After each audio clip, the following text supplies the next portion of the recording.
Hello, hello, hello. Hello. Very good morning, sir. हाँ, good morning. आवाज येतोय का अश्वदी? Yes, sir. Yes, sir. A Okay. very good morning to one and all present here. I, Professor Ashwadeep Fulzile, welcomes you all on behalf of the Department of Mechanical Engineering of Tulsi Ramji Gaikwad Patil College of Engineering and Technology. My dear friends, today we all are assembled here for the GATE lecture sponsored by the AICT under the Prerna scheme. My dear friends, today we all are blessed with the kind presence of Dr. G.K. Avari sir, a very renowned name in the Nagpur University. His tenure, his work is not restricted in Nagpur University, but apart from Nagpur University, his excellency is in other universities also. So, I welcome Avari sir on behalf of the Department of Mechanical Engineering. Thank you, Ashwadi. Sir will be delivering the lecture on refrigeration and air conditioning, and after that, he will be delivering a lecture on the turbine. So, with the hope that my voice is clear, I over to you, sir. Okay, thank you very much, Ashwadi. Let me congratulate again the Honorable Management, Honorable Principal, Head of the Department, and the concerned coordinators of this Prerna scheme for organizing these such type of lectures under the Prerna scheme for you people. All of you are aware that the GATE examination is scheduled in the month of Feb 2021, and I hope that you people are preparing for the GATE examination and appearing actively with a full preparation for this GATE examination.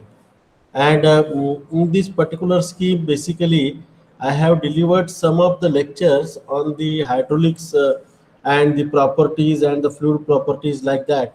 And today, I must be grateful to the Ritesh Banpurkar and the Ashwadi that they have allotted me the topic of the refrigeration and air conditioning and the hydraulic turbine. Basically, refrigeration and air conditioning complete one subject is there.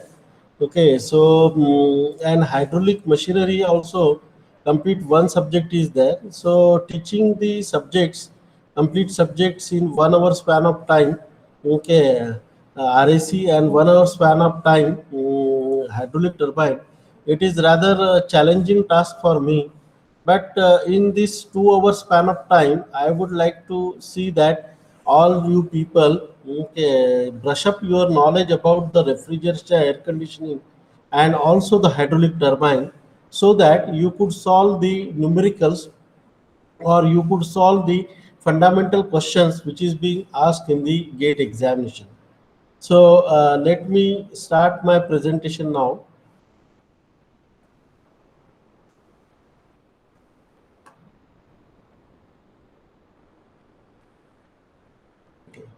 So somebody should give me the feedback that whether my presentation is visible or not.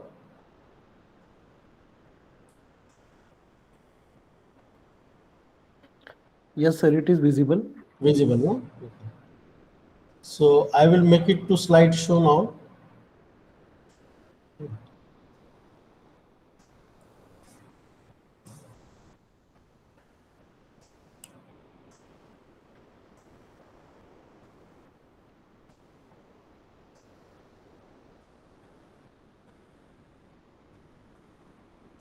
Okay. So are you able to see my slides? Hello,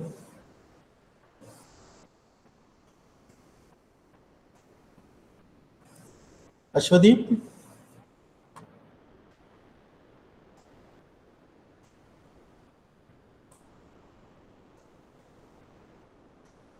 Hello.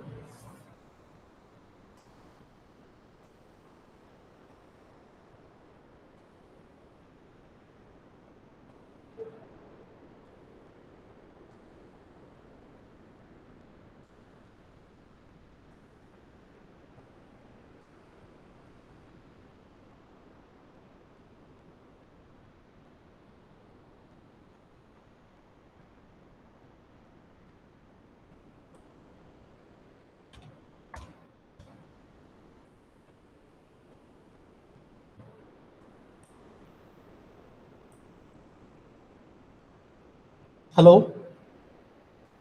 Yes, Hello. sir. Whether that it is visible or not means what I am presenting. Sir, unfortunately, it is not visible.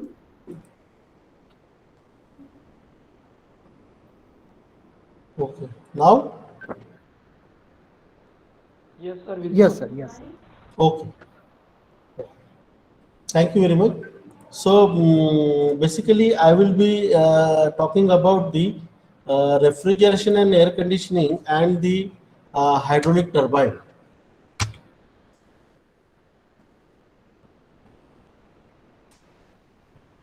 So we will see that introduction, the types of refrigeration and the types of air conditioners. So basically, refrigeration and air conditioning, that is how it works. Refrigeration air conditioning is used to cool product or building environment. So low temperature reservoir and the high temperature reservoir. Okay. Hello class में हूँ sir मैं. हाँ class में हूँ मैं थोड़ा. हाँ, किस बारे में. हाँ हाँ 3 बजे बात करो सर. 3 3 सवा 3. So low temperature, then the high temperature. So on your screen you are able to see that when the work input is being provided, okay, then the heat is absorbed from the low temperature, and then heat is rejected to the high temperature. This is what the refrigeration cycle is there. This is what the refrigeration is there, because you know that, okay, the taking out the heat from the low temperature, in the normal cases the heat flows from the high temperature to the low temperature, but in this case refrigerator is naturally the space at the lower temperature. Okay, so from the low temperature the heat is to be absorbed, heat is to be taken out, and then the heat is to be rejected to the high temperature by means of the condenser, we can say that. Okay, and from the low temperature reservoir, from the refrigerated space, we are taking out the heat. So basically the refrigerator or the refrigeration, it works between the low temperature reservoir and the high temperature reservoir. And refrigeration systems for the industrial processes, that is small capacity modular units of direct expansion type, that is 50 tons of refrigeration. Centralized chilled water plants are there, okay, with chilled water as a secondary coolant. Then brine plants with brines as a lower temperature secondary coolant. So refrigeration systems are being used not only in the household application but also in the industrial processes. Okay, for example, the small capacity plants are there, wherein the direct expansion type of system is there, that is 50 tons of refrigeration. Centralized chilled water plants with chilled water as a secondary coolant. Okay, like that. So types of refrigeration system, that is a vapor compression refrigeration, which uses the mechanical energy. Vapor absorption refrigeration system, which basically uses the thermal energy. Magnetic refrigeration system, which removes the heat and maintain the low temperature. And the industrial refrigeration used in the cold storage. So this is what the type of refrigeration systems are there, which we used in the household application or in the industrial application. Most of the time it is a vapor compression refrigeration system which uses the mechanical energy, which means that a simple vapor compression cycle. Vapor absorption refrigeration system, it uses the thermal energy, and the magnetic refrigeration system is there. Similarly, industrial refrigeration system, which is used in the cold storages. So vapor compression refrigeration, that is a highly compressed fluids tend to get colder when allowed to expand. If pressure high enough, then compressed air hotter than source of cooling, expanded gas cooler than the desired cold temperature. Okay. So this is what the vapor compression refrigeration system is there. That is highly compressed fluids which tends to get colder when allowed to expand. Okay, so that therefore the capillary tube or the expander valve, it is being used to expand the refrigerant. Okay, so that it gets colder and then it absorbs the heat from the refrigerator space. Similarly, if the pressure is high enough, then compressed air hotter than source of cooling, expanded gas cooler than the desired cold temperature. So types of refrigeration, that is vapor compression refrigeration. Okay, that is you can see the cycle which is shown over here. Okay, four processes are there. Okay, and the four devices are there. For example, this is your evaporator. Okay, yeah, from point 1 to point 2 you can see that the evaporator is there. Okay, and then from the here it goes to the compressor. This particular device is nothing but the compressor where the refrigerant is compressed. Okay, and then from the low pressure region to the high pressure region. So this compressor basically it works from the, this is the low pressure region and this one is the high pressure region. So it increases the pressure of the refrigerant. Okay, and then point number 3, that is nothing but the condenser. Okay, and from the condenser, the point number 4, it goes to the expansion device. Okay, expander or capillary tube which is used as a expanding device, and then 4 to 1. Okay, so we can say that key devices which is used in the refrigeration system or vapor compression refrigeration is nothing but the compressor, condenser, expansion device, expansion valve, and the evaporator. The another type of the refrigeration system, that is a vapor absorption refrigeration system. Okay, the absorption system differs fundamentally from vapor compression system only in the method of employed for compressing the refrigerant. Okay, because in case of the simple vapor compression cycle, the compressor is used to compress the refrigerant. But in case of the absorption system, it differs basically in the fundamental and the from vapor compression system only, and the method of compressing the refrigerant is different. So in case of the absorption system, the compressor is replaced by an absorber, generator, and a pump. So one device of compressor is being replaced by the absorber, generator, and pump in case of the vapor absorption refrigeration system.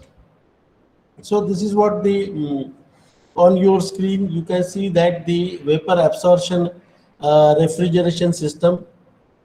Evaporator is there, which is nothing but the cold side. Okay, then absorber is there. Okay, this is what the compressor is there. Then the hot side, sorry, compressor is not there, pump is there. Okay, hot side, and then the generator, and then it goes to the condenser.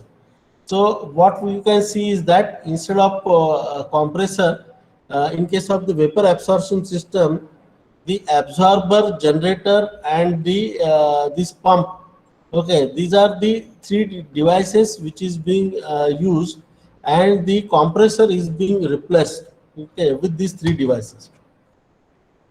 In the another type of refrigeration system, that is magnetic refrigeration, is a cooling technology based on the magnetocalorific effect.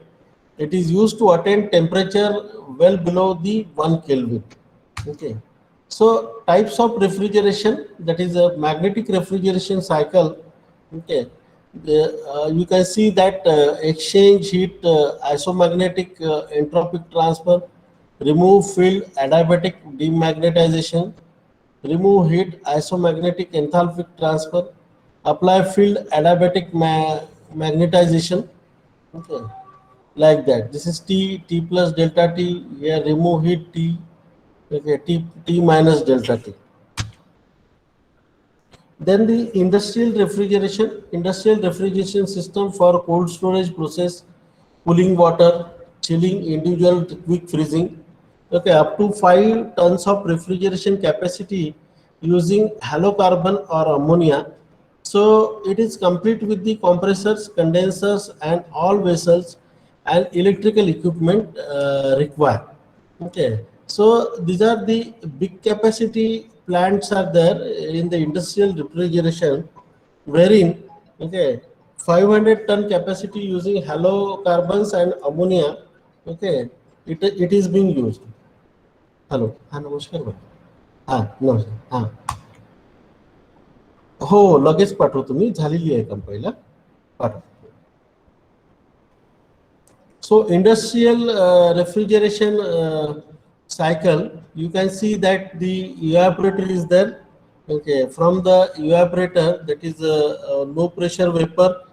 Okay, then the suction line, then compressor is there, and then the discharge line, high pressure vapor. Here the condenser is there, and the receiver. Okay, receiver is there. Then the metering device. Okay, through metering device, it goes liquid line. Okay, so this is what the industrial refrigeration cycle is there. Then in brief, air conditioning system. Okay, and air conditioning system is an assembly of different parts of the system used to ट्रान्सफरचं द्यायला सांगितलंय ना, ते तयार करून द्या. वाघ मॅडमचा phone आला होता. So air conditioning system is an assembly of different part of the system used to produce a specified condition of air within a required space or building. So the basic elements of air conditioning system, that is fans for circulation of air, filters for cleaning air, heating elements, that is heating of air. Okay, control system. Okay, grill, it adjusts the direction of the conditioned air to the room. Tray, which is being that is to collect the condensed water. Refrigerating plant provide cooling. It consists of compressor, generator, and absorber, evaporator, condenser or expansion device, and the capillary tube. So this is what the air conditioning system is there, which is additionally requiring the fans and the filter as a basic element, even heating element.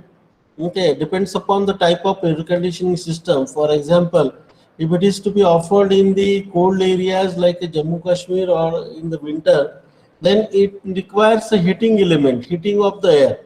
Okay, it may be electric heater, steam or hot water. Then the control system, so that automatically the amount of cooling or amount of heating, it can be regulated. So in the air conditioning system, these are basic elements which is being used. And you know that the air conditioning systems which are used in practice, that is window air conditioning system is there, split air conditioning system, centralized air conditioning system, package air conditioning system. So these are all the types of air conditioning system which are easily available in the market and which are being used in the various applications. So window air conditioning system, okay, the window air conditioners are one of the most commonly used and cheapest type of air conditioner. To install one of these units, you need the space to make a slot in the wall, and there should be some open space behind the wall, because you know that, okay, window air conditioner means, as the name suggests, it is to be kept in the window. So therefore the space has to be there, that is behind the wall or behind the window, so that the air conditioner can be accommodated. But window air conditioners are easy to install and easy to carry. So the many of the time the people, those who get on transfers, okay, they may prefer the window air conditioning system. Then the split air conditioning system. The split air conditioner comprises of two parts. One is nothing but the outdoor unit, and another one is nothing but the indoor unit. The outdoor unit fitted outside the room houses components like the compressor, condensers, and the expansion valve. And indoor unit which you see, basically it consists of the evaporator. Okay. So in case of the outdoor unit, behind the wall, what you see, is nothing but the compressor, condensers, and the expansion valve. And the part of the air conditioner which is inside the wall is nothing but the evaporator. Then the centralized air conditioning system, the central air conditioning plants or the systems are used when large buildings, hotels, theaters, airports, shopping malls, etc. are to be air conditioned completely. The window and split air conditioners are used for single rooms or small office spaces. Okay.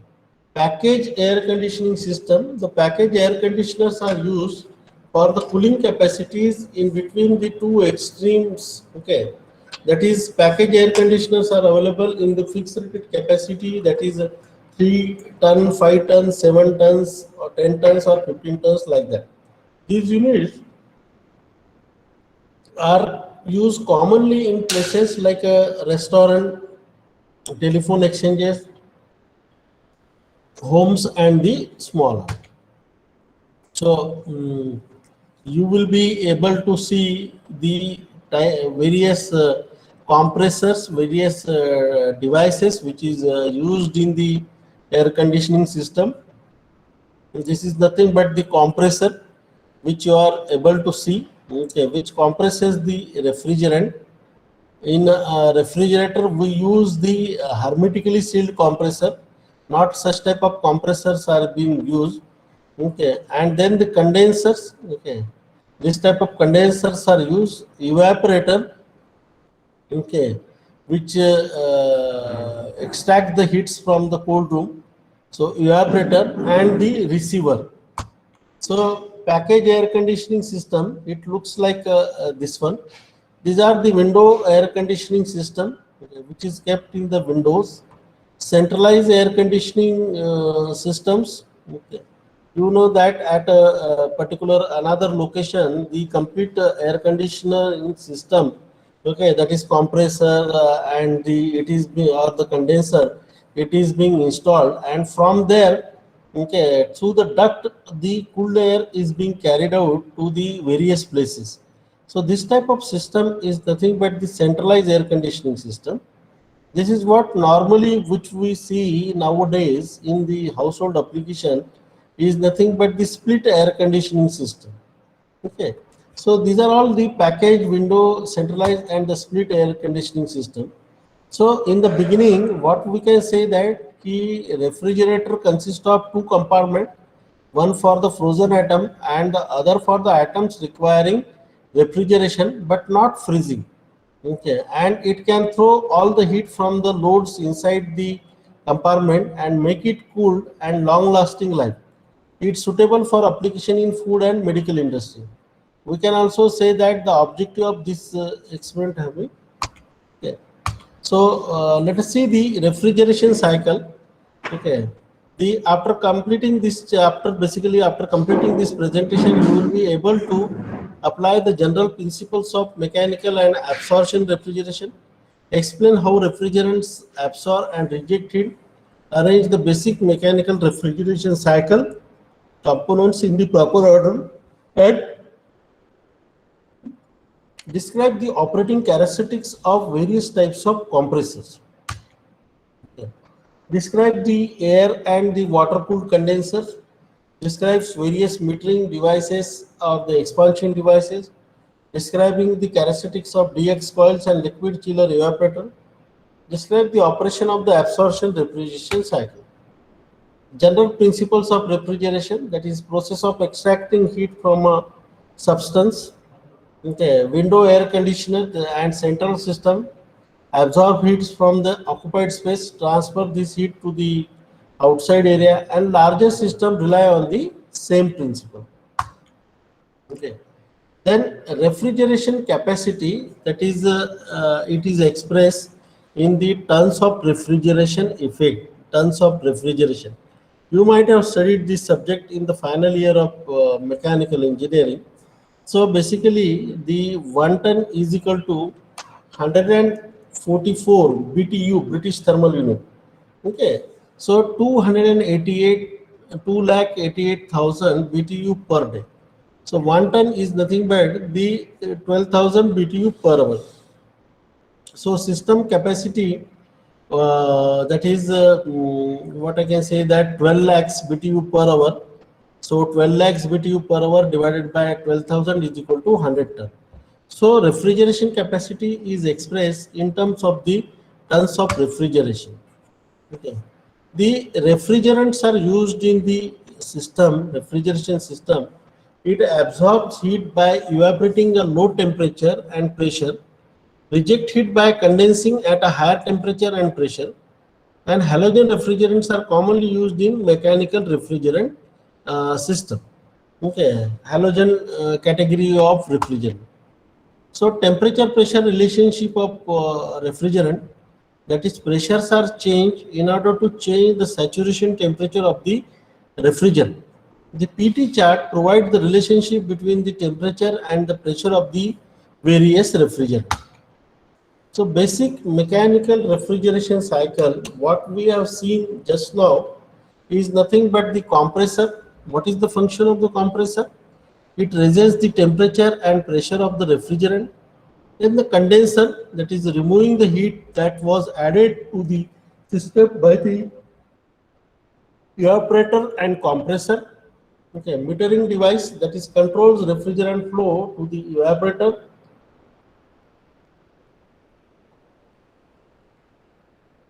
And then the evaporator, where the heat is absorbed from the space. Then compressor, okay, reciprocating type of compressor, that is equipped with the piston and cylinders, suction and discharge valve. Valve position is controlled by the pressure difference across it and can be open or semi-hermetic or the full hermetic compressors. Okay. So depending upon the type of application, the compressors are being used. So rotary compressor, that is which uses the circular motion to obtain compression. Rotating blade is there. That is a vent type of compressor is there. Okay. Then the refrigerant is trapped by the rotating vanes, and refrigerant compresses as volume decreases. Okay. And stationary blade type is there. Okay. There are two types of rotary compressors, that is rotating type and the stationary type. In the case of the stationary type, that is it is equipped with only one blade or the vane. So compressors, helical rotary compressors are also used. That is a screw type compressor. It utilizes the two rotors, a male and a female rotor. Okay. Compressor capacity controlled by a slide valve and a continuous flow. Okay. Flowing output is produced. The volume of the refrigerant decreases as it flows to the compressor. So scroll type of compressors are also used in the refrigeration system, which utilizes the two identically machined scrolls. One scroll is stationary and the other orbits. The nesting of the scroll traps vapor and gas is basically introduced from the outer edge and refrigerant is discharged from the center. Centrifugal type of compressors are also used. Okay, that is it rely on the centrifugal force. Here the no piston walls or the cylinders are used. Utilizes an impeller. Capacity is controlled by inlet vanes and used for very large applications. Air cooled condenser, that is de-superheating, removes sensible heat from the vapor refrigerant. Then condensing, vapor condenses into a liquid, that is latent heat. Subcooling is there, addition of sensible heat, okay, is removed from the liquid refrigerant. Condensers are water cooled type of condensers are also used in the various industrial application, that is shell and tube condenser, that is water circulates through the tube, water makes several passes before existing, hot gas enter the shell and condenses and mechanically cleanable. Okay, shell and coil type of condenser, that is it is similar to the shell and tube. It is used in smaller applications. Tubes are now in a coil shape and must be cleaned chemically. Tube within a tube, that is water flows in the inner tube. refrigerant flows in the outer tube. Heat travels from the refrigerant to the surrounding air and to the water in the coil. So this is tube within tube type of this, condenser. Evaporative type of condensers and the evaporative condensation system is also being used in practice, that is which is utilizing the air and water. Air flows over the coil, water can also flow over the coil if needed, and latent and sensible heat transfer takes place, and water is heated and the evaporated. Then comes the metering devices which is used, okay, that is thermostatic expansion valve, constant pressure expansion valve, capillary tube, okay, high side float, and orifice plate. These are the thermostatic expansion valve, okay, that is maintaining the constant superheat in the evaporator. Three pressures control the position, that is bulb, spring, and the evaporator. As the load increases, the valve opens, and as the load decreases, the valve closes.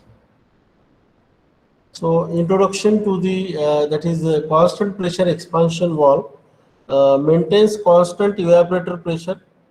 Okay, an increase in evaporator pressure will cause the valve to close. Okay, decrease in evaporator pressure will cause the valve to open, and it is commonly used on system with the constant loads. So this kind of system, that is constant pressure valves, are also used with the constant load. Then capillary tube, okay, capillary tube, that is a seamless tubing with a small inside diameter, and it does not contain any kind of the moving part. Okay, high side float valve is there, that is which introduces the refrigerant to the evaporator at the same rate as it leaves. A float on the high side maintains the proper flow. So this is the capillary tube, and which does not contain any type of moving part. Okay. And then the float on the high side maintains the proper flow. Okay. Orifice plate, okay, used primarily on centrifugal chillers. Two plates with a series of holes in each. The pressure drop across the plate changes the load. High load means liquid passes the plate, and low load means some liquid flashes to a vapor. Okay. Then direct expansion coils are also used. Okay, so warm air passes over the basically the cool coil. Okay, heat is transferred to the liquid refrigerant. The liquid refrigerant begins to boil, and vapor refrigerant leaves the evaporator. Expansion valves control flow to the coil. So this is the direct expansion coils are there. Then evaporators for liquid chiller, that is a direct expansion chilled water evaporator. Refrigerator flows in the tube. Okay, water fills the shell, flooded shell and tube, and refrigerant is in the shell, and water flows in the tube. So direct expansion type of chilled water evaporator, and flooded shell type of tube refrigeration. Absorption refrigeration cycle, it uses the physical properties of the absorbent. Okay. Low concentrations are weak or dilute, and high concentrations are concentrated. Systems uses an absorbent and a refrigerant, and absorbent are the liquid bromide and refrigerant is the water. So absorption refrigeration cycle, it consists of the evaporator, absorber, concentrator, and condenser. So here in this case, the compressor is being replaced with the help of the absorber, okay, compared with the simple vapor compression cycle. So in this case of the vapor absorption system, the evaporator operates at a very low pressure. Okay, refrigerant is water is sprayed into the shell. and conditioned liquid gives up heat to the water. The refrigerant boils and passes to the absorber, and the chilled water returns to the remote location. So absorber, that is a refrigerant from the evaporator, enters the absorber. The refrigerant is absorbed by the absorber, and the rate of absorption is determined by the concentration of the solution. So higher concentration means lower chilled water temperature. Then the concentrator, that is a dilute absorbent solution, flows to the concentrator. Heat sources boil the refrigerant from the absorbent. The solution now becomes highly concentrated, and concentrated solution returns to the absorbent.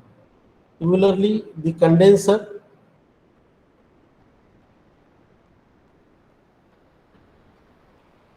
that is responsible for the condenser responsible for supplying liquid refrigerant to the evaporator. Okay. And the refrigerant vapor leaves the concentrator. This vapor is condensed back to the liquid, and this liquid refrigerant returns to the evaporator. Now you can see the cycle of refrigeration. Okay, wherein you will be able to see on your screen the condenser. You can see the condenser. The fan is there, cooling fan for the condenser. Then compressor. Then the compressed refrigerant. Okay, it goes to the from here condenser, and from the condenser. Okay, and here the evaporator, and the evaporator, through the evaporator, it extracts the heat of with the help of the refrigerant, and then it goes to the filter dryer and the condenser. So this is basically the cycle. So refrigeration, what do you mean by the refrigeration? That is, refrigeration is the removal of heat from a material or space so that its temperature is lower than that of its surrounding. Okay, when refrigerant absorbs the unwanted heat, this raises the refrigerant's sorry. This raises the refrigerant's temperature so that it changes to from a liquid to the gas. Okay, and it evaporates. The system then uses condensation to release the heat and change the refrigerant back to the liquid. This is called as the latent heat. Okay, so this cycle of refrigeration is based on the physical principle that a liquid extracts heat from the surrounding area as it expands into a gas. To accomplish this, the refrigerant is pumped through a closed loop pipe system.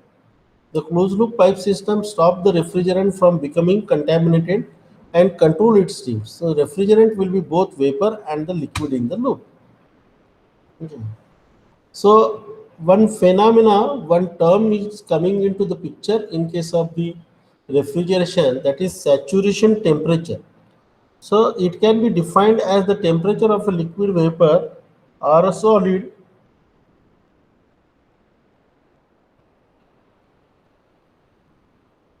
or liquid, vapor, or solid, where if any heat is added or removed, the change of state takes place, means liquid to gases or gases to liquid.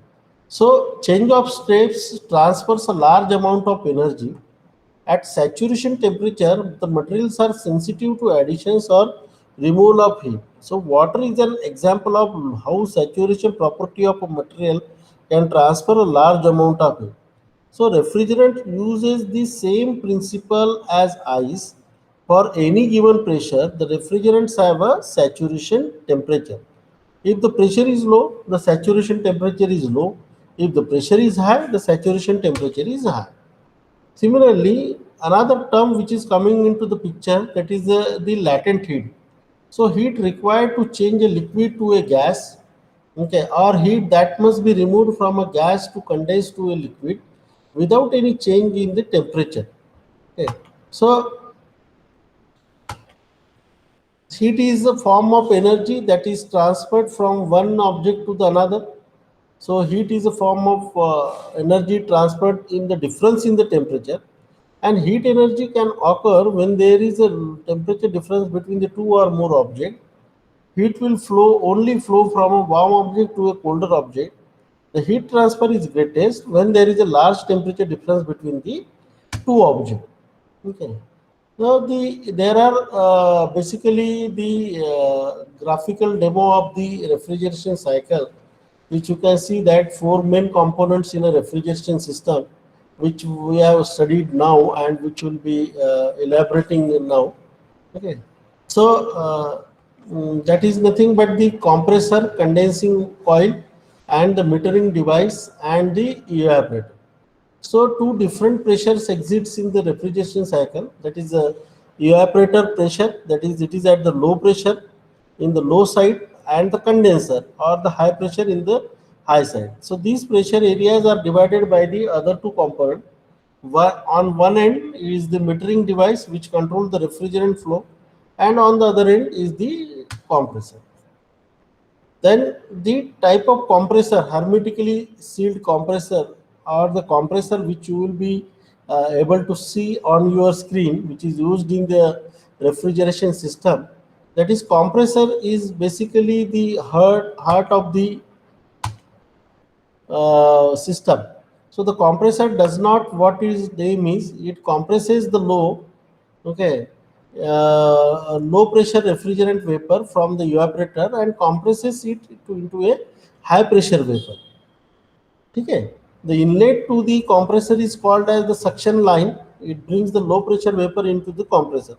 After the compressor compresses the refrigerant into a high pressure vapor, it removes it to the outlet called as the discharge line. So suction line and the discharge line.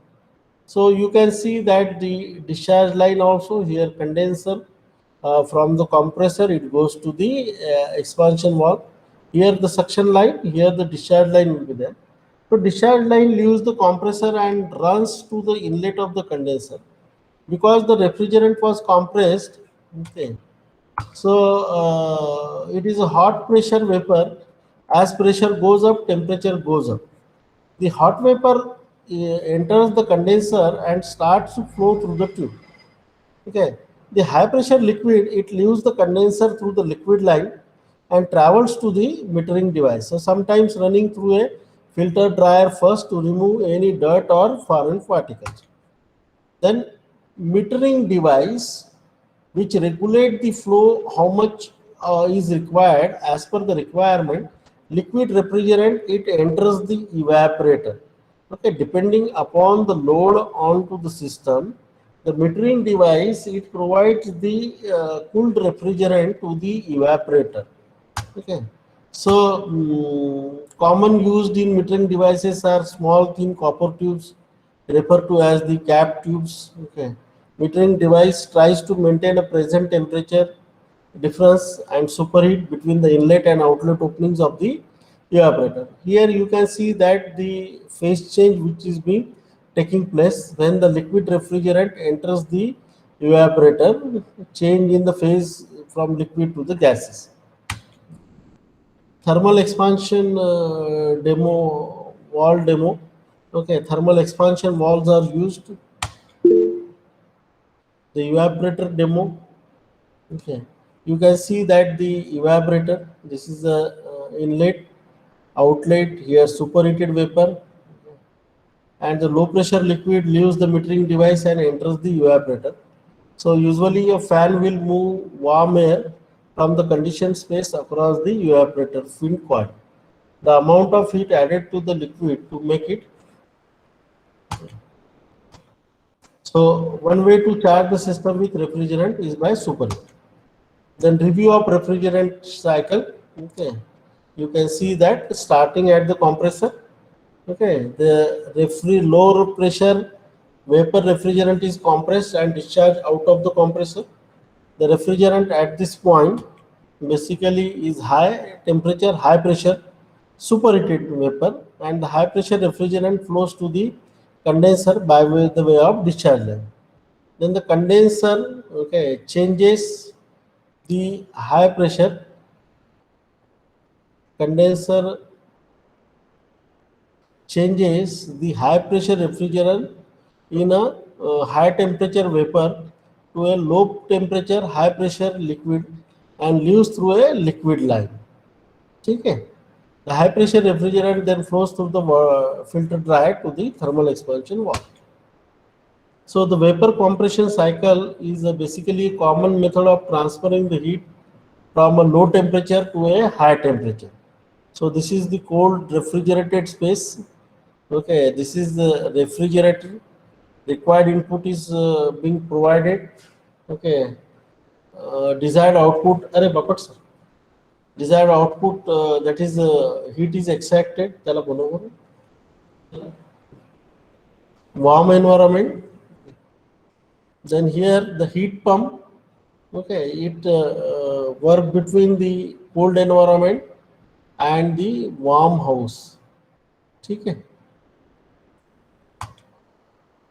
So the performance of refrigerator and heat pumps is expressed in terms of the COP, coefficient of performance. This is a very important term in case of the refrigeration cycle.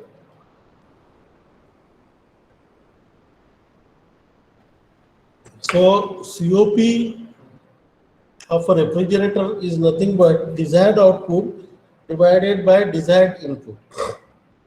So that is cooling effect divided by the work input. So where we are getting a cooling effect we are getting in case of the refrigeration. So that is nothing but the refrigerating effect. And work input. So work input is provided with the help of the compressor because compressor is to run. So COP of a refrigerator is nothing but the work cooling effect, that is refrigerating effect, divided by the work of compression. Then in case of the heat pump, the desired output divided by required output. So heating effect, that is work input, heating effect divided by work input. Okay. So COP of refrigerator and COP of heat pump can be larger than 1. Under the same operating condition, the COPs are related by COP of heat pump is equal to COP of refrigeration plus 1. So can you show this to be true, that refrigerator, air conditioner and heat pumps are rated with the SEER number, seasonal adjusted energy efficiency ratio. Okay. So rated in terms of the tons of refrigeration. So reverse Carnot cycle refrigerator and the heat pump, you will be able to see that cyclic refrigeration device operating between two constant temperature reservoir and a TS diagram for the working fluid when the reverse Carnot cycle is used. So Carnot cycle heat transfer takes place at constant temperature. If our interest is in the cooling load, the cycle is called the Carnot refrigerator. If our interest is in the heat load, it is also called as the Carnot heat pump. Okay. So TS diagram you can see here.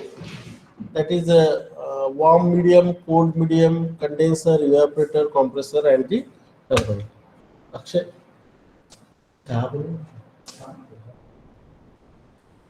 Standard of comparison, that is a COP of refrigeration Carnot cycle. It is being given by TL divided by TH minus TL, and COP of heat pump for Carnot cycle, TH divided by TH minus TL. So to the vapor compression cycle, okay, so you can see that this is the vapor compression cycle. So warm environment, condenser, expansion valve, evaporator, and the compressor. So this is pH diagram for another convenient diagram used to illustrate the refrigeration cycle. This is the TS diagram, temperature entropy diagram. So you can see that 1 to 2 is a isentropic compression, 2 to 3 is a constant pressure heat rejection in the condenser, 3 to 4 throttling in an expansion valve, and 4 to 1 is the constant pressure heat addition in evaporator. So this 1 to 2 is cycle is not in or the work input which is being provided in the compressor. 2 to 3 is nothing but the condensation or in carried out in the condenser, and 3 to 4 is nothing but in the expansion valve or the capillary tube, and 4 to 1 is the heat extraction, okay, or heat which is being added to the system, that is in the evaporator. So compressor, condenser, expansion valve, and the evaporator. Here also you can see this cycle.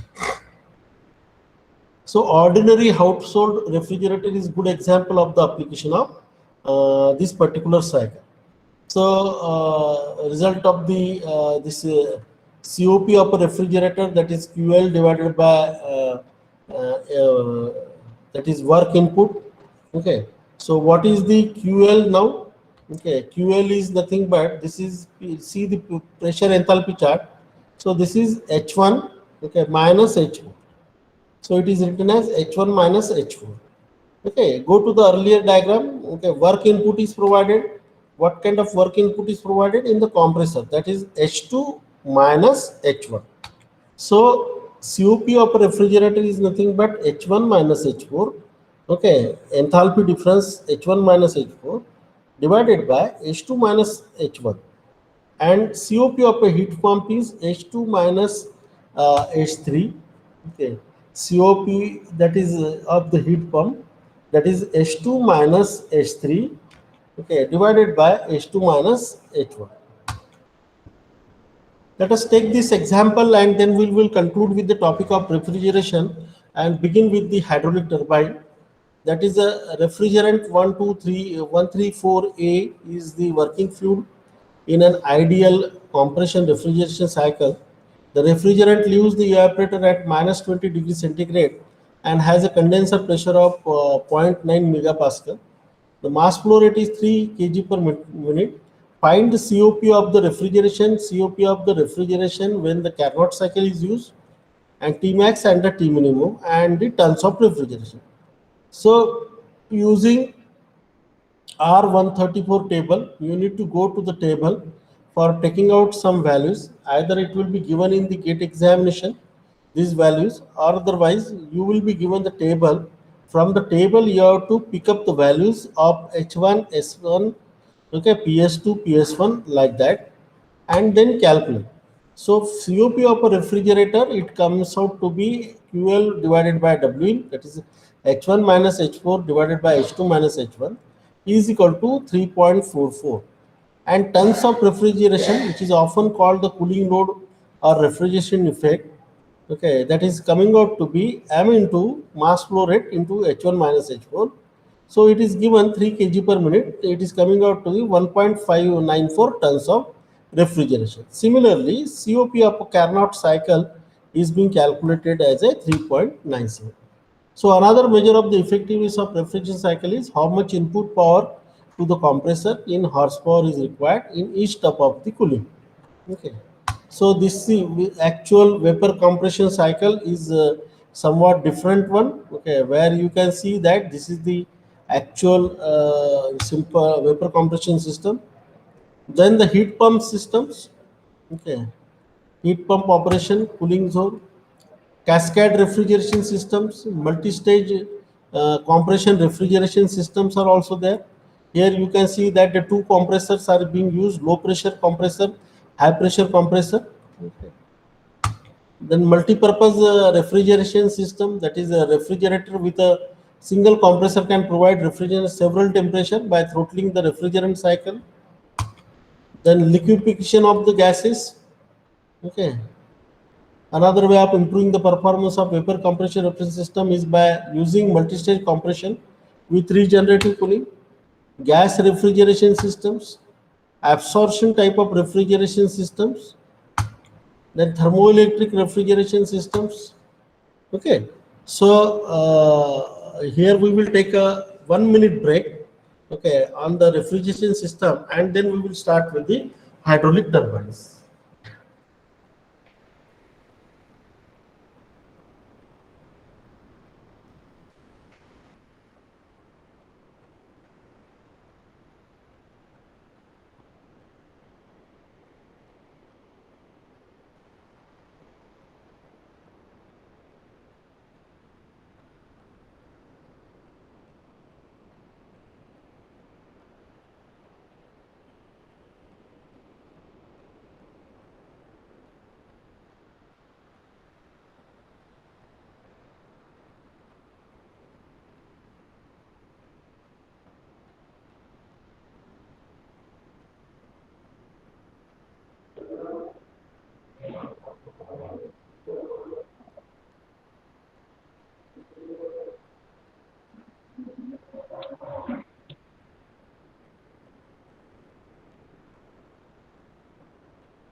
Okay, let me check whether all of you are with me or not.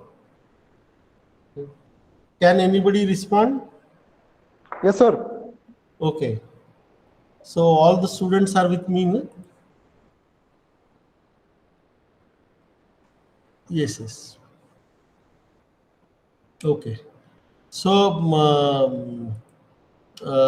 now I will start with the second topic, that is the hydraulic turbine.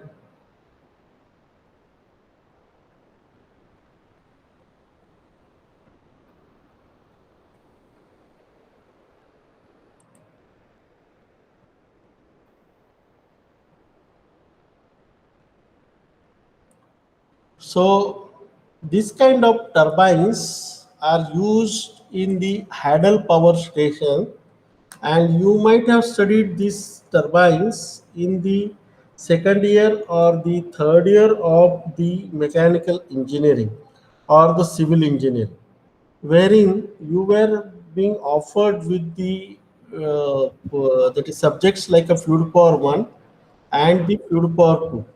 So hydraulic turbine basically it generates the electrical energy, and here at this stage what you can see, the picture which you can see, that picture is of the Pelton turbine, or it is a type of impulse turbine, wherein the several buckets are being there, and these several buckets are attached to the periphery of the wheel, which is also called as the runner of the turbine. And from this pipe is nothing but the penstock.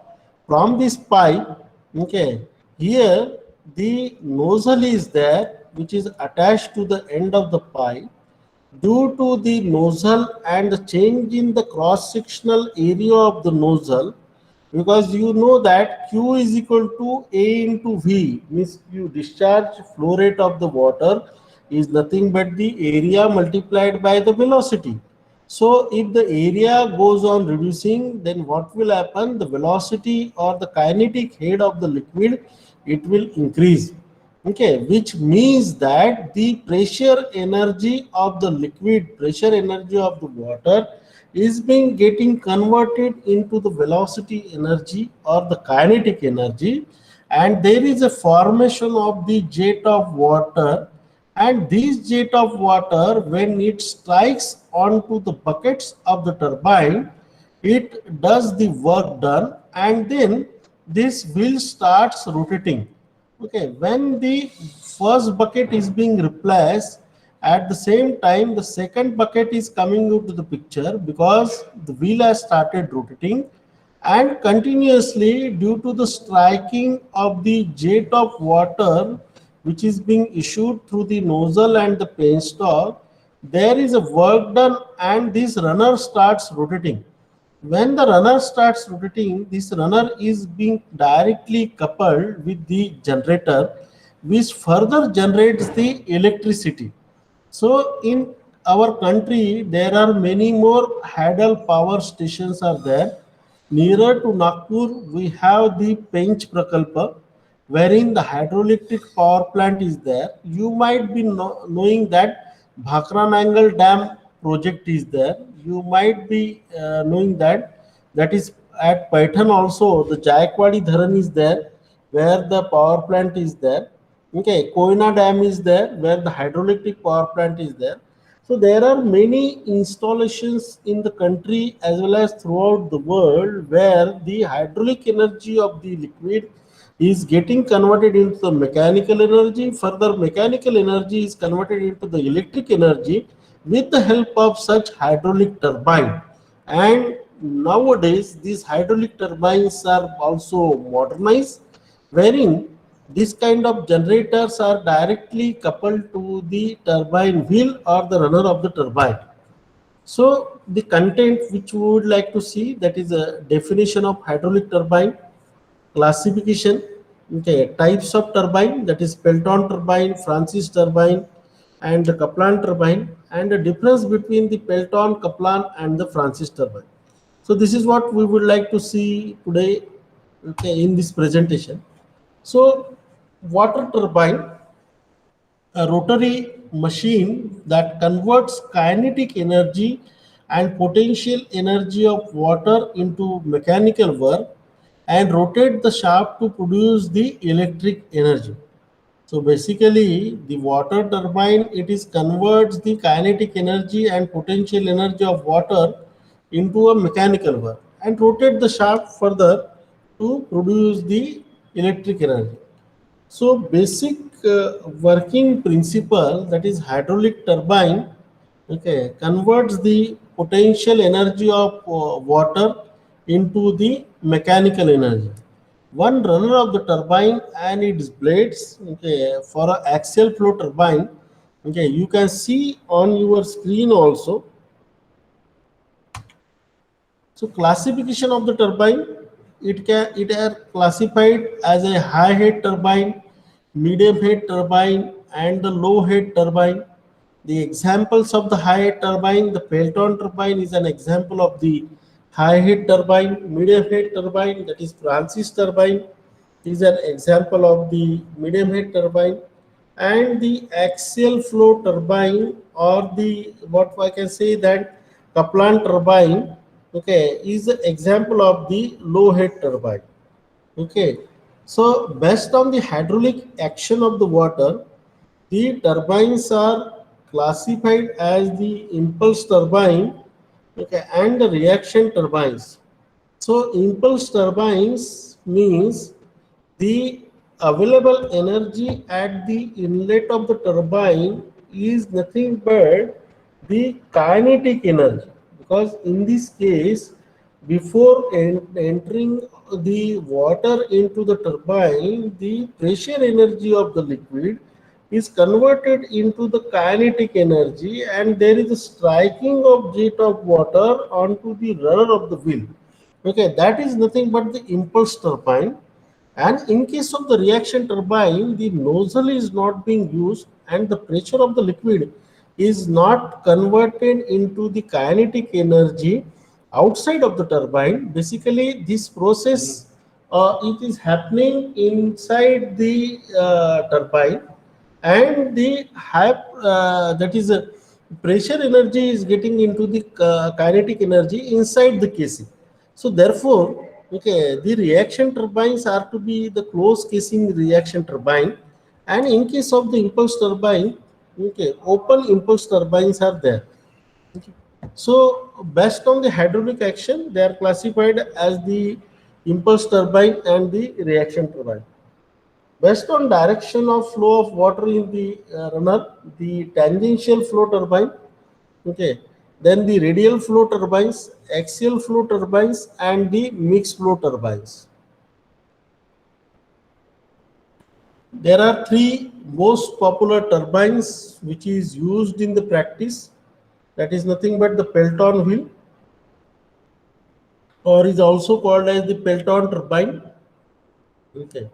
Then Kaplan turbine, propeller turbine, and the Francis turbine. So these are the most popular turbines which is used in the various applications for generating the power with the help of the hydel power or the hydraulic energy. So on your screen you are able to see the Pelton wheel. So Pelton wheel is an impulse type of water turbine. It was invented by Lester Allen Pelton in 1870s, and this turbine, it is used for the high head.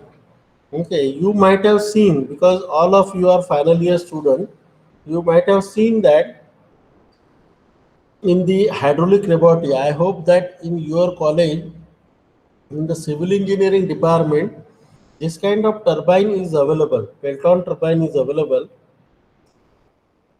Through the transparent glass, you can see that these are the several buckets which are mounted onto the runner of the turbine or wheel of the turbine. So this part is nothing but the runner of the turbine, and this is what the nozzle and spear arrangement is there.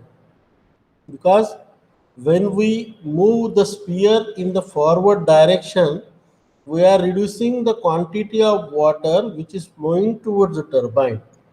When we are moving the spear in the reverse direction, in that case we are allowing the more quantity of water to flow toward the turbine.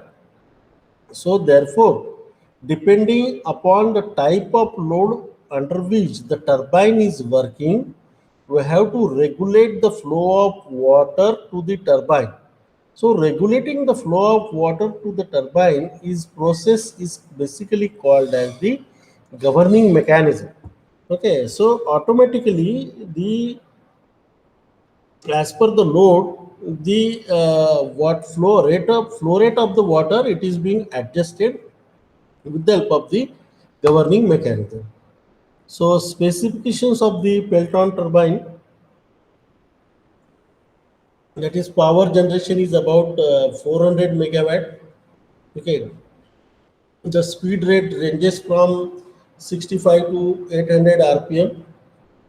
The efficiency of the Pelton turbine, it is around 85%, and the runner diameter is between zero point 0.8 to 6.0 meter, and the operational head is from 15 to the 1800 meter. So you can see that the largest head under which the Pelton turbine is designed and utilized is around 1800 meters. Okay, and the power generation from a single turbine can be up to 400 megawatt. In the picture which is available on your screen, you are able to see the three jets. Okay, this is one jet, this is another jet, this is third jet. So in this particular turbine, the Pelton turbine, the three jets are being used. Okay, so it is not necessary that each and every turbine will have a three jets. It depends upon the quantity of water available, flow rate of water available, what is your catchment area, what is the height of your dam, and there are several factors which are coming into the picture for the design of the wheel or design of the runner of the turbine, and also the jets. So main components of the Pelton turbine, that is a nozzle and spear, and then the runner and bucket, and third one is crescent, and fourth one is the braking jet. Nozzle and spear arrangement, which we have seen just now. Okay, runner and bucket also, and the casing also. So in case of the casing, there is no basically hydraulic function. Hydraulic function in the sense the casing of a Pelton turbine is not playing any role in converting the pressure energy into the kinetic energy or kinetic energy into the pressure energy. So there is no hydraulic function, which means that in this case the efficiency is not being improved with the help of the casing of a turbine. Okay. However, in case of the reaction turbine, casing is also playing a role in the efficiency of the turbine. So therefore, the function of the casing is to avoid the splashing of water. Okay, क्योंकि जब jet strike होगा bucket के ऊपर, so there is a splashing of the water. So the splashing of the water can be avoided, and it directs the water toward the tail rest level. And there may be, if there is no casing, there are chances of accident that the operator can come into contact with the rotating wheel or runner of the turbine. So for this purpose, the casing is being used in case of the Pelton turbine. Then the nozzle, it controls the amount of water striking the vanes of the runner. Then casing, it is used to prevent the splashing of the water. Runner and bucket, it is circular disc onto the periphery on which evenly spaced buckets are fixed. And a braking jet, its function is to stop the runner in a short span of time. Okay. So here you can see the Pelton wheel, okay, Pelton turbine, nozzle and sphere arrangement. If the sphere is moved in the forward direction, in that case, the less quantity of water will be allowed to flow toward the turbine. If the sphere is moved in the reverse direction, in that case, more quantity of water is allowed to flow toward the turbine. And okay, this is the braking jet. Its function is to stop the runner in a short span of time. Okay, the runner, when it is continuously rotating at such a high speed, and when there is a zero load, okay, for example, it is generating the power under a load of 400 megawatt power is being generated, and suddenly the load onto the turbine, it has become zero. So in that case, even if you move the sphere in the forward direction and close this opening, the runner will continue to run for a longer time because of the inertia which is being gained by the runner. So therefore, to stop the runner in the short span of time, we use the braking jet, and this braking jet, it strikes onto the back of the bucket and it retards the motion of the runner so as to stop the wheel in the shortest span of time. Similarly, these buckets, they are made into the two hemispherical cup. On your screen, you can see that this is the first bowl, single bowl. This is the double hemispherical cup, and angle is not exactly 180 degree. If it is a 180 degree angle is there, in that case, what happens? This outgoing jet, it strikes to the back of the another bucket, which is an incoming bucket. So therefore, it offers a retarding motion to the incoming bucket, and it reduces the speed of the runner, speed of the turbine. So therefore, this angle is provided in such a way that after utilizing the energy of the water through this double hemispherical cup, okay, it is directed toward the tail race level, okay, without striking onto the back of the bucket. Similarly, okay, when the jet of water strikes onto the center position of the splitter, it splits into the two parts.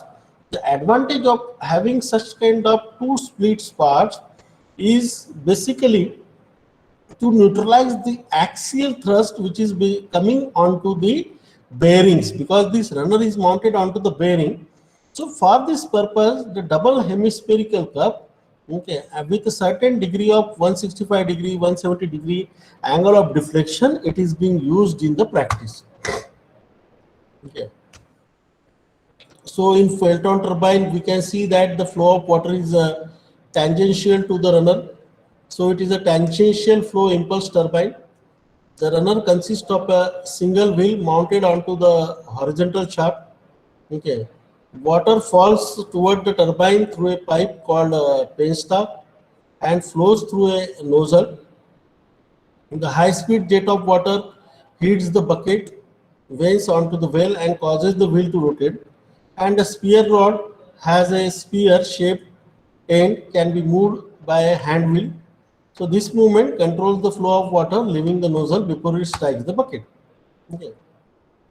So the bucket or vane is so shaped that when the water strikes, it splits into the two and gives it an impulse force in the center of the bucket. This bucket is also known as the splitter. So you can see the actual turbine which is shown over here. Okay. Then installations, that is power generation, Ambala Kant in India, 800 megawatt power generation is there. Okay, then in Swiss, the Pelton turbine plant is there where it is generating 1269 megawatt of power. In United States of America, 1500 megawatt power is generated. Okay.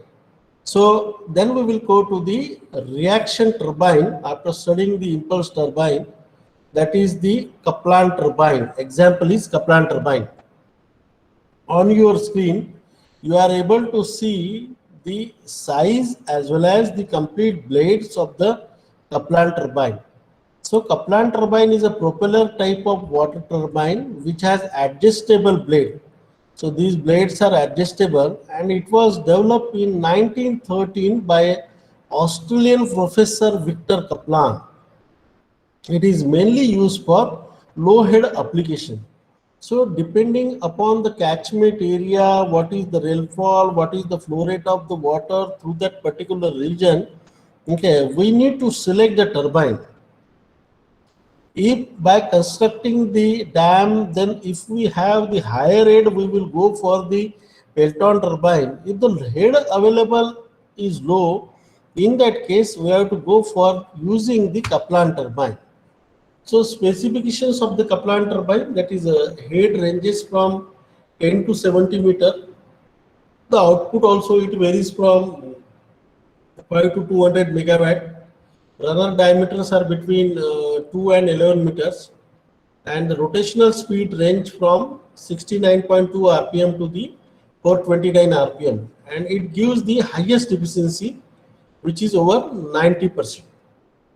Okay, you can see that the output it varies from 5 to 200 megawatt, and even if 10 meter to 70 meters head is available, head of the water, then in that case the Kaplan turbine can be used. Now see the main components of the Kaplan turbine. These are the guide vanes. Okay, these are the runner vanes. This is vertically mounted. Okay, this draft tube is there to allow the water to flow toward the tail rest level. Draft tube is attached at the end of the turbine shaft. Okay.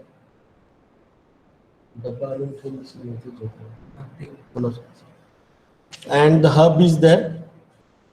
Okay. So main components of the Kaplan turbine: scroll casing, guide vanes, draft tube, runner, and the hub. The scroll casing, it is the casing which guides the water and control the water passage. Guide vanes, it is the vanes which guide the water and perform the same function that by a scroll. Okay, draft tube is one additional device, one additional component is coming into picture in case of the reaction turbine. Okay, that is, it discharges the water to the tail rest level through gradually expanding tube. Okay, and runner, it is connected to the shaft of the generator. So hub, it is the part of the runner which is mounted. So this is the guide vane which direct the water toward the turbine, and then the draft tube, that is, it permits the water, it permits the flow of water toward the tail rest level, and it allows the turbine to create a vacuum at the end of the turbine. That is basically the function of the draft tube.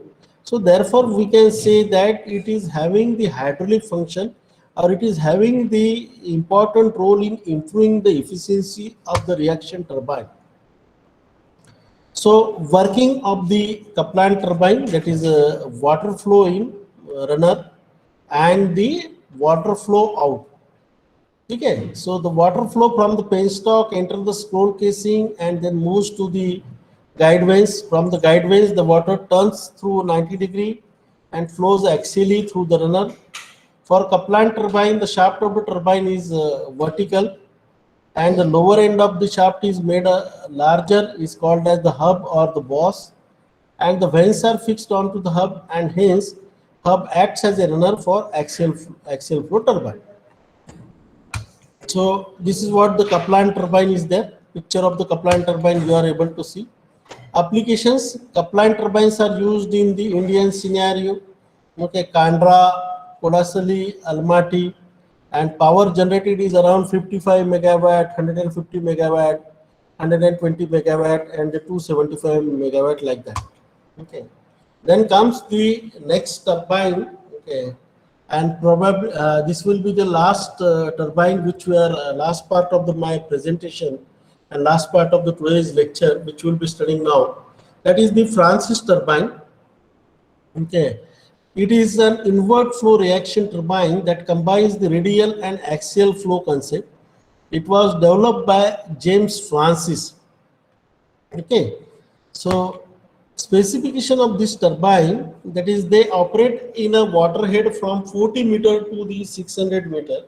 You can see the ranges also. Pelton turbine is a high head, Kaplan turbine is a low head, and the this reaction turbine, Francis turbine, it operates between the medium ranges.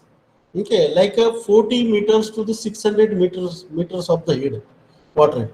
The power generated is around 800 megawatt, and the speed of the turbine, it ranges from 75 to the 1000 rpm. Its efficiency is around 90%, and the runner diameter are between 0.1 to 10.6 meter. Can you imagine the picture also which is being shown, that 10.6 meter diameter of the runner will be there? How big it is? Okay, even 0.191 meter, you can see that, you can imagine how big the size of the turbine is there. Then the main parts of the turbine, that is a spiral casing, guide vanes, then the runners, then the draft tube. Okay, you can see that this is the spiral casing of the turbine.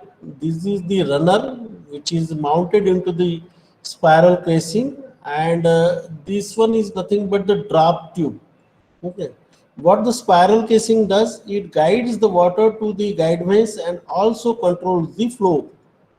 Okay, guide vanes, they guide the water to the runner and get closed on increasing flow. Okay, runner, they are the heart of the turbine and rotate onto the impact of flow. And the draft tube, it is placed from the water where the water is discharged from the turbine. So another cross section of the Francis turbine, which you can see, guide vane, okay, scroll casing, runner of the turbine, okay, to regulating rod. This is the draft tube which is connecting the turbine exit to the tailrace level. Okay, and it allows the turbine to create a vacuum at the exit of the turbine, which ultimately contributing to the efficiency of the turbine. Okay, so draft tube is not only this pipe. Okay, basically it is connecting and it is allowing the turbine to be installed above the tailrace level. So working, penstock conveys water from the upstreams to the turbine runner. Spiral casing constitutes a closed passage whose cross-sectional area gradually decreases along the flow direction. Area is maximum at inlet and nearly zero at exit. The vanes direct the water onto the runner at an angle appropriate to the design. Okay, the motion of them is given by means of the hand wheel, and the runner blade, okay, move due to the driving force of the on the runner, which is due to the impulse and the reaction effect.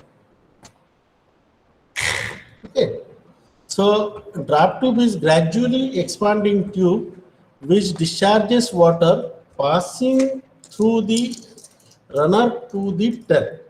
Okay, in on your screen, basically you are able to see the draft tube.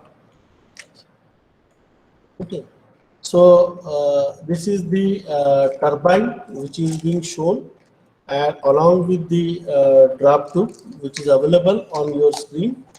Okay. So you can imagine that 10.6 meter means how big turbine will be there.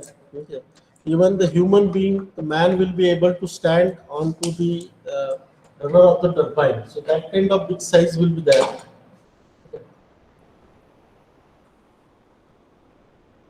Then the Francis turbines are used in the various places, like in India, the Koina Dam is there, okay, in India, where the power generation capacity is 250 meters. In Kenya, Turkwell 53 meters. Okay. Then the Iran 250 meter, and in China also, okay, Francis turbine is used, wherein 765 megawatt power generation is there. Okay, So let us see the difference between the Pelton turbine, Francis turbine, and the Kaplan turbine. Okay. So impulse turbine, that is a Pelton turbine is an impulse turbine, whereas Kaplan turbine is a propeller type axial flow turbine, and Francis turbine is invert flow reaction type. Power generation is Pelton turbine 400 megawatt, Kaplan turbine is 200, and Francis turbine is 800. Speed ratings, that is 65 to 800 rpm, 70 to 429 rpm, 75 to 1000 rpm, and efficiency is also 85%, 80%, 90%, like that. Okay. So this is all overall about the hydraulic turbine. Then we will brush up your knowledge. Okay. So that is turbines are energy developing machines. Turbines convert the fluid energy into mechanical energy, and the mechanical energy developed by the turbine is used in running an electric generator, which is directly connected to the shaft of the electric generator. Okay. Overshot wheel, undershot wheel. Okay, so reservoir, okay, dam and the penstock. Okay. So reservoir, basically it ensures the supply of water throughout the year by storing water during rainy season and applying the same during dry season. And dam, that is a function of the dam is to increase the reservoir's capacity and to increase the working head of the turbine. And penstock, basically the pipe connecting the dam and the turbine is known as the penstock. It will carry the water from the dam to the turbine, and penstock is commonly made of the steel pipes covered with the RCC. Okay. Surge tanks or forebay are there. That is when the rate of flow of water through the penstock is suddenly decreased. Okay, जैसे कि load कम हो गया, so in that case what we will do, we will decrease the quantity of water which is flowing through the penstock, means toward the turbine. Okay, so the pressure inside the penstock will increase suddenly due to water hammer effect. Okay, and thereby damages the penstock. So therefore, the surge tank or forebay is constructed between the dam and the turbine, and it will act as a pressure regulator during the variable load. So these are the surge tank. So in the large installation where the distance between the dam and the turbine is very large, up to the 2 kilometer, more than 1 kilometer, there is a need of the surge tank. Whereas in the small installation where the turbine and dam are closer to each other, in that case the surge tank may not be required. The dam itself act as a surge tank. Then the turbines, it convert the kinetic energy and potential energy of water into the mechanical energy to produce electric power. And generator and transformer, that is electric generator, convert the mechanical energy into the electrical energy, and step up transformer will increase the voltage for loss free transmission. So just have a look at the general layout of the hydro power station.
So in the general layout of the hydro power station, I hope all of you have observed it, general layout of the hydro power station.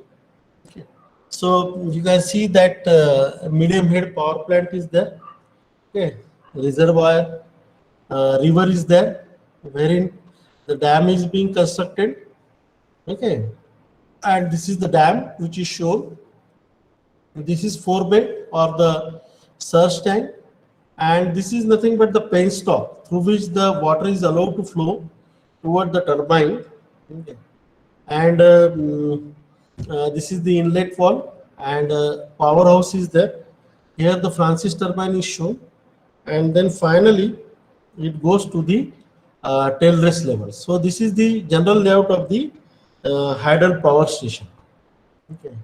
So advantages of the hydraulic power plant compared with the nuclear or the thermal power plant, that is operating cost is very low, less maintenance cost and less manpower required, pollution free, quick to start and easy to synchronize, and long life plant is there. Plant is very long. Okay, compared with the thermal or the nuclear. Of the hydraulic power plant, that is the initial cost of the total plant is comparatively high compared with the thermal power station. Okay, and power generation, it depends upon the availability of the water. So what we can say that everywhere generating the hydro power with the help of the power, that is hydraulic turbine, is not possible unless and until there is a rainfall and the water is available. Okay, we cannot construct the dam, and we cannot have the required head to operate the turbine. Okay, so therefore, okay, everywhere the turbine cannot be, hydro turbine cannot be installed, and the project duration is very long. Normally, the development has not happened in India. The reason being is that the planning periods are of 5 years. Okay, and this construction of the hydro power station, it may require the 10 to 15 years of span of the time. So therefore, okay, long project duration is there, and therefore this kind of hydropower station or the full potential of the hydropower station or the hydraulic energy, it is not being utilized.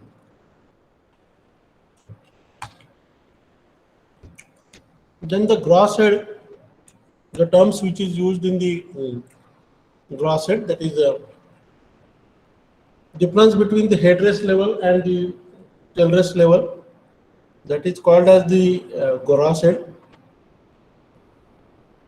The static divided by total head minus H1.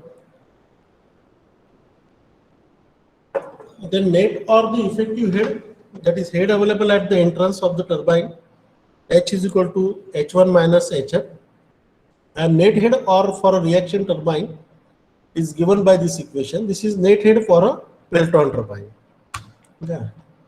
Hydraulic efficiency, that is due to the hydraulic losses, that is the power developed by the runner. Okay, net power supplied at the turbine entrance. Mechanical efficiency, that is due to the bearing friction, that is power available at the turbine shaft divided by power developed by the runner. Volumetric efficiency of the turbine, due to the amount of water slips directly to the tailrest level.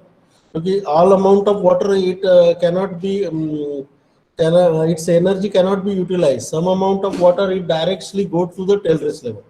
So therefore, the amount of water striking the runner divided by the amount of water supplied to the turbine, it gives you the volumetric efficiency. And overall efficiency, power available at the turbine shaft divided by net power supplied at the turbine entrance. So these are the classification of the turbine, that is impulse turbine, reaction turbine, Pelton, turbo, cross flow, propeller, Francis, fixed blade, Kaplan, tabular, like that. Okay, so we have studied the Pelton turbine.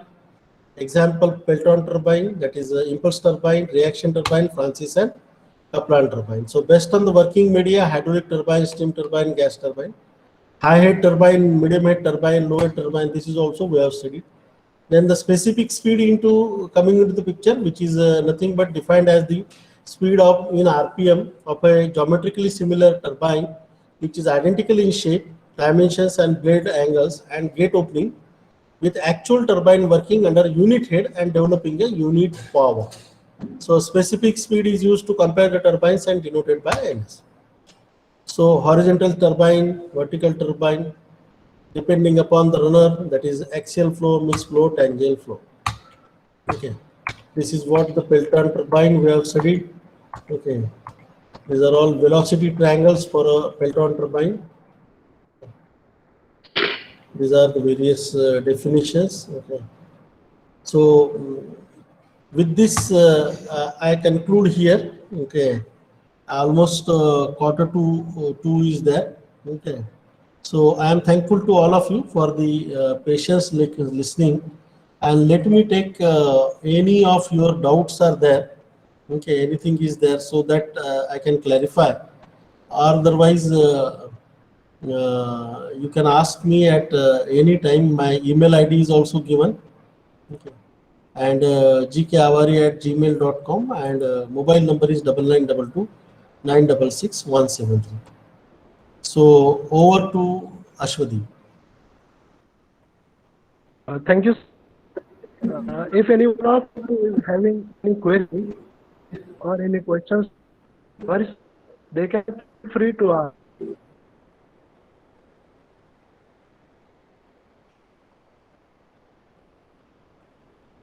Hope, sir, students don't have any kind of doubt, as the session was very smooth and easy to understand.